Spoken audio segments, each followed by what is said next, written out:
Yeah, so we decided to take a cousin's trip together to India this time because we haven't spent a lot of time with each other for the past decade, yeah, or so, because we've all been studying different universities and Eugene's studying overseas in London, so it's been a while.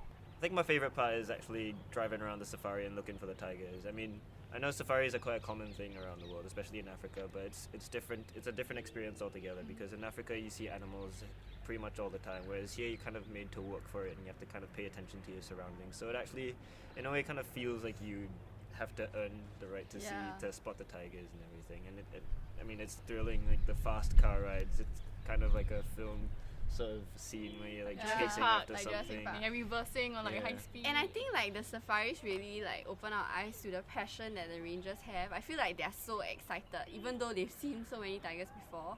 But their excitement and the way they really chase the tigers. Yeah, it's an adrenaline rush. Yeah, it inspires us as well. Yeah, another like eventful memory for me was when we were in, where were we?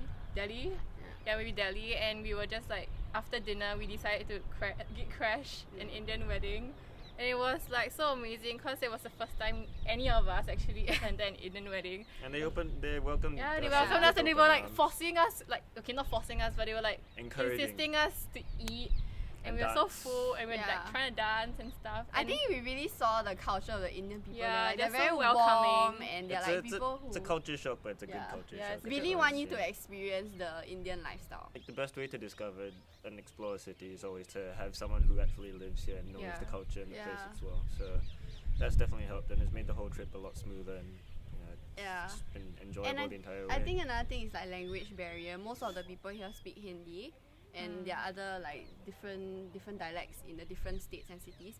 So it's nice to have somebody who can help us converse and even translate like gratitude and happiness and like our enjoyment of the place, so that they know that we really enjoy their culture and the places that they brought us to. And we have RK for that, so that's really awesome. And he has planned everything very well. I think it's important to have people who know the place well, like how long the journey is going to be, that kind of thing, to make sure that your trip goes very smoothly. And I mean, India is not a place that people like urban people like us will be very good at traveling in. I mean, if we're not very seasoned travelers, it's quite difficult to get around. So it's very important to have a concierge service like Ravishing India Holidays.